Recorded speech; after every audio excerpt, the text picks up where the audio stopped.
Hello, you're on the Eye on the Target radio show with Rob and Amanda. Hey, it's Yehuda Remer. Hi, how are you? I'm doing all right. How are We you? were finishing a thought process, and I sometimes email folks to tell them, if I answer, just kind of hang steady for a minute, and I'll acknowledge you, because we kind of tend to run where we're going, and we don't have an official. We're a low budget radio show. We don't have an official. Somebody else answers the phone. It's me. Got it. Okay, no problem. Okay, so I was telling Rob about you. So you say your name. How do you say it? Yehuda? Yehuda. Yehuda. Yeah. Okay, Yehuda Remer, and I was telling Rob about your book. So let me start with the introduction. Is that I ran into Yehuda on Facebook. Of course, that's where I interact with most of my gun people to begin with.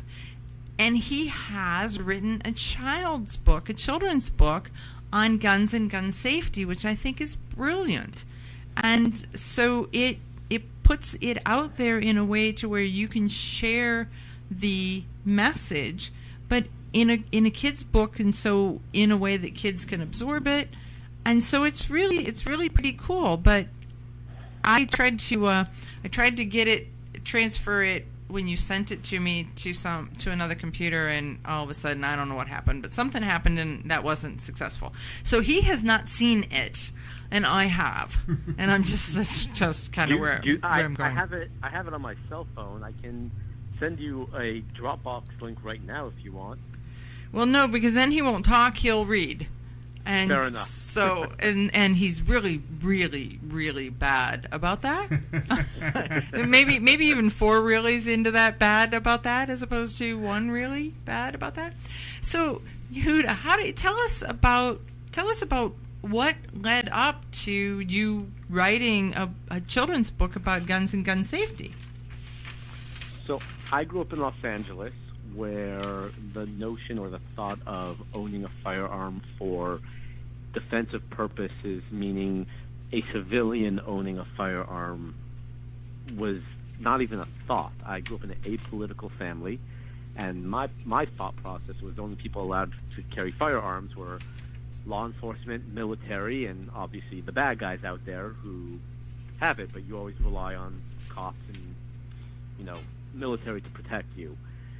It wasn't until about 9 years ago I had a really good buddy of mine who introduced me to firearms. And, I'd gone shooting before, but introduced me to firearms, and I kind of fell in love with them. And then I started really learning about politics. And I realized after listening to a bunch of talk radio hosts that not only am I not necessarily I'm not a Democrat, because I grew up as an Orthodox Jew. So, by default, if you're Jewish, you're a Democrat in my mind. So I figure, I'm like, hey, I'm not even a Democrat. I'm not even a Republican. I'm a staunch conservative.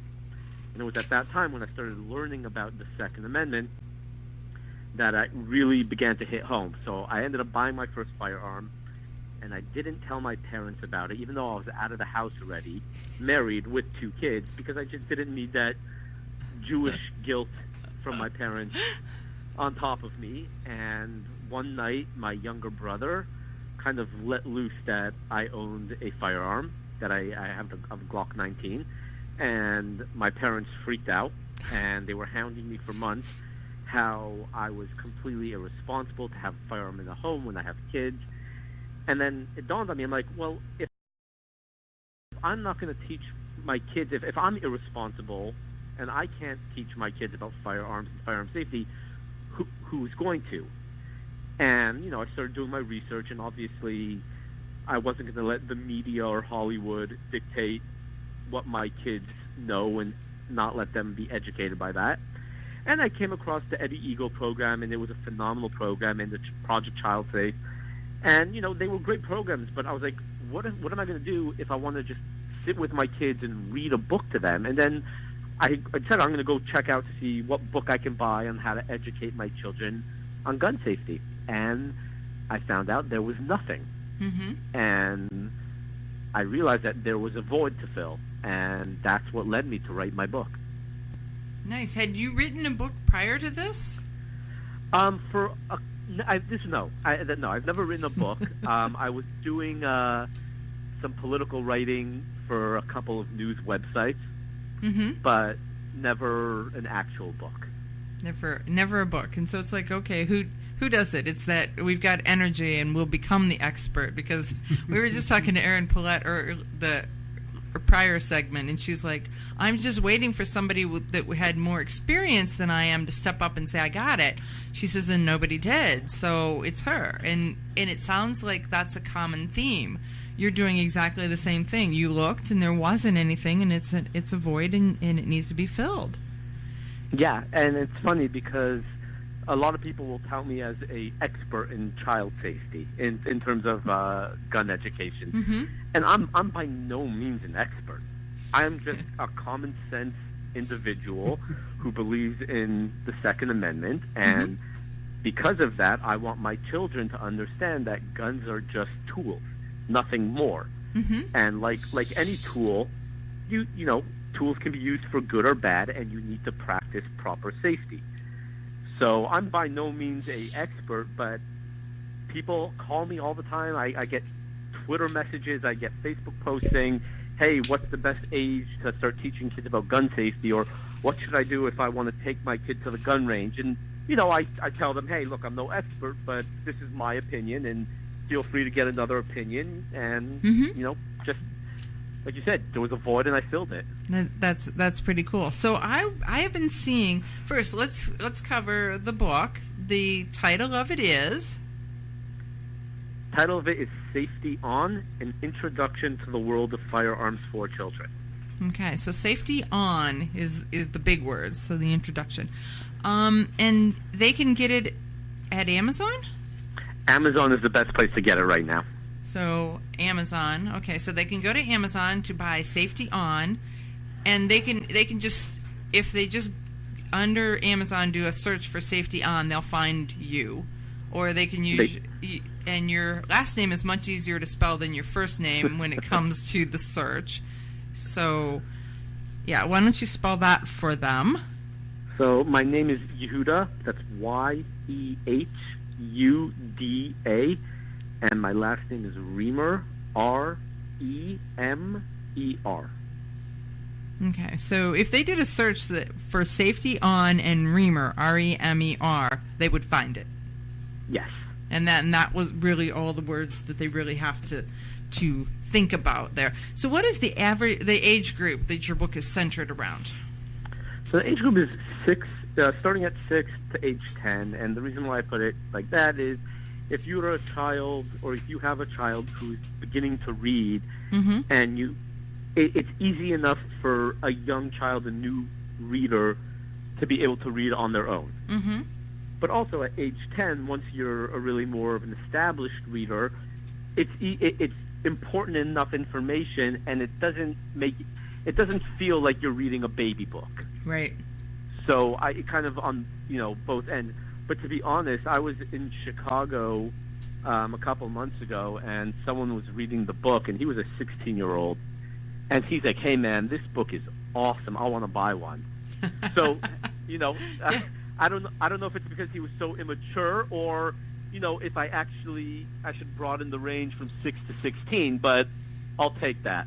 Yeah. I think some of it is they have a hard time finding the information somewhere. So no matter where you get it, or if it's out of a baby book or whatever, it's the place where you find the information that you needed to know. I mean, because it's chock full of don't point your gun here, keep it in a safe, know your target, all of the basic fundamentals taught in a manner that isn't preachy. Right. I mean, the book is told through the eyes of a little boy. It's not a guidebook. In theory it is, but the book is more of a story form, and you have a young child talking to you rather than a adult preaching to the child. Right. So it's a bit of a twist on the educational process that it makes it a lot more relatable. And the whole premise is my dad and I do this, and my dad and I do this, and my dad says this, and we do this together. And so Right. it's pretty cool. So did you illustrate it, or how did you find an illustrator? So that's a great question, and people are always shocked when they hear the story. I had a certain vision for the book, and a friend of mine told me about a website called Elance, which is a freelance website. They've since changed their name to Upwork, but basically I went to the website, I went to the design and illustration portion, and I posted a job saying, hey, I'm looking for an illustrator that will be willing to do a kid's book. I have two main requirements. They have to be, the images are going to have to be very, very realistic, as well as if you're going to put your name on this project, be prepared that there might be some blowback because of the nature of the book. And within a day, I had about 90 portfolios sent to me, and they were sending me like Japanese anime and little bubble characters. And I was like, no, nothing what I wanted. And then I just started looking throughout all of the illustrators, and I found this one guy named Amar Dega, and he is based out of Western Ukraine. And he had a picture of a gentleman in slacks and a button-down shirt, and he had a thigh holster. And I was like, that's it. That's exactly what I want. So I reached out to him, and, I mean, the guy has been phenomenal. He was an absolute pleasure to work with, and never once had any complaints of all my crazy changes. I want this change, that color, this color. And really, I mean, he was an absolute pleasure to deal with, to the point where I'm working on 2 more books right now, and I've rehired him to work on the next 2 books that I have coming out soon. Nice. So are the next books in the same vein and the same topics? One of them is. The other is not. The other one is going to be a coffee table style political satire book. Okay. But the other one is in the kids' realm? Is it? Yes, it is in the kids' realm. Okay. So interesting. What do you want to say, Rob? He wants a book. Yeah, well, I've been saying... He's got grandkids, and so he's like, I'm all about this. Well, I've been telling her for a long time, even something like this that has, like, the drawings where they can color it themselves would be it gives them some interactive time with the book without having to read or do something, you know? Well, I actually did convert the book to coloring book that you can also get on Amazon. Oh, nice. Yeah, so, you know, what you just said, it's perfect. I figured, hey, you know, let you can read the book to your child or your grandchild, and then let them sit there and color the pictures and really internalize the message of the story. Right, so you could, the coloring book is also available on Amazon. Well, look at you. Look at that. I'll have to go get some. Yeah. So. Interesting. So what do you want our listeners to, besides going to Amazon and buying the darn book, what do you want them to know or to think or to understand about Yehuda Remer? Couple things, I guess. You know, one, I'm just a regular guy. I'm nobody special, and I had an idea, and despite all the naysayers out there who said that writing a book on gun safety for children is a bad idea because it'll never be successful due to the nature of the book, you know, if you have a dream, go for it. Don't care what people say, and you know, just push through. And even if there is some blowback, you know, just stick to your guns and live your dream. So we do a prepper ball in the spring, and we give away these buckets with all kinds of stuff in. I told her we should put some of those comic books in those buckets. I think. Yeah, that would be good. We could do that. Yep. So it gives a chance. As a family thing, they can read the book, they can color the book, and also too, if you're sitting there with the lights out, it gives you something to do. Color your book. Give you a flashlight in the coloring book. Got it. Yeah, I can set you up with my publisher, and anything you want to order, you can go through him. It'll be great. Okay, we will do. We will definitely do that. So I have seen that you have been putting your books in the hands of a variety of people and have gotten some critiques back or some statements, or I don't know what they're called. Reviews. That's the word. Sorry. It's been a really, really long day when I can't even remember the word review. So you've gotten some reviews. Who are the coolest people who have reviewed your book, or what are the best things that you've heard?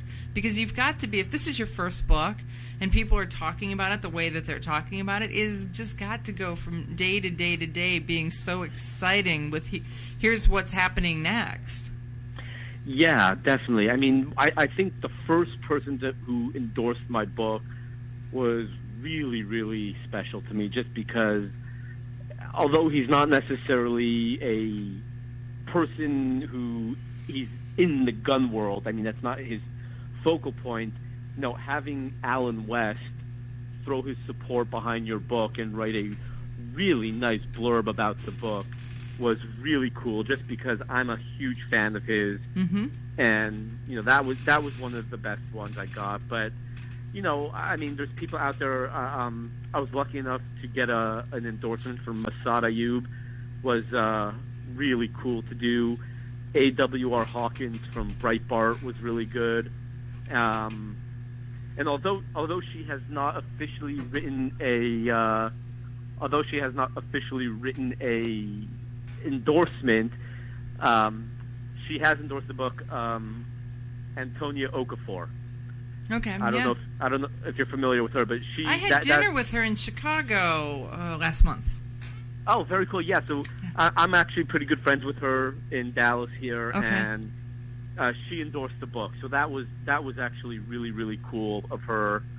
And you know, I got some other names out there who've thrown their support mm-hmm. behind the book, and it's been very cool. It's been very cool, especially like I said before. You know, I'm a nobody. I'm a no name, and for people to actually throw their support behind something mm-hmm. that I've written and I've done, especially people who I look up to, who, you know, I don't want to use the word idolize, but people who I look at as mentors within the Second Amendment world, it means a lot. So it's mm-hmm. been pretty cool. So next month we are coming to Dallas. There's a whole big pile of people coming to Dallas. Are you going to attend the GRPC Gun Rights Policy Conference? I will be attending. I will be there on Friday for a little bit. Unfortunately, I mean, not unfortunately, but as a Orthodox Jew, I can't come Saturday because it's my Sabbath. That also happens to be Yom Kippur, which is, you know, the holiest day in the Jewish mm-hmm. year. So I will not be there Saturday. But, and now I feel horrible. Alan Gottlieb and the Second Amendment Foundation also endorsed my book, and they actually invited me to speak. So I will be speaking there on Sunday. On Sunday. So we're going to be there Friday and Saturday and heading out Saturday night so we can because we do radio here in Ohio on not only this, which is an internet station, so it's a live internet radio station. We also do a live FM talk station on Sundays. And so we do 5 hours of gun radio a week, and so we kind of need to be here. Right. Just saying, you know, that kind of thing. But so look us up on Friday night so that we're sure that we can act. Yeah, I mean, unfortunately, I won't be there Friday night. I can't be there from Friday night sundown till Saturday night sundown. Yeah, it's a 24-hour, 25-hour. Okay, so day. You're going to be there for some of the AmCon section. I will be there for AmCon, and I will be there on Sunday. Okay, well, we'll be there for AmCon. Okay, so then we'll definitely see each other. We will. That will be good. Yeah. So we're trying to. I was talking to Aaron Paulette and trying to coordinate what all is going on. There's so many cool people that are going to be. Not that I'm saying I'm cool, but so many cool people that are going to be there that you're just like, look at this person, look at that person. I've read everything that they've ever written, but I've never talked to them, and it's so cool. And for it to be in your hometown is like amazing.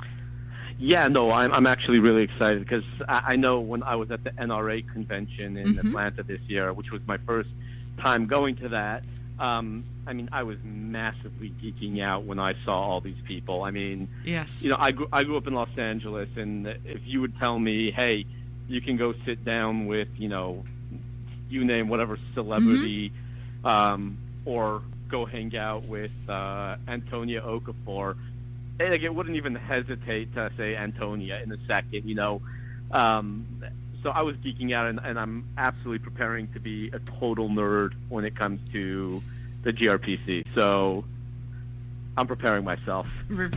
Yeah, so that you don't get whiplash looking around the room. That's, Exactly. that's kind of how that works.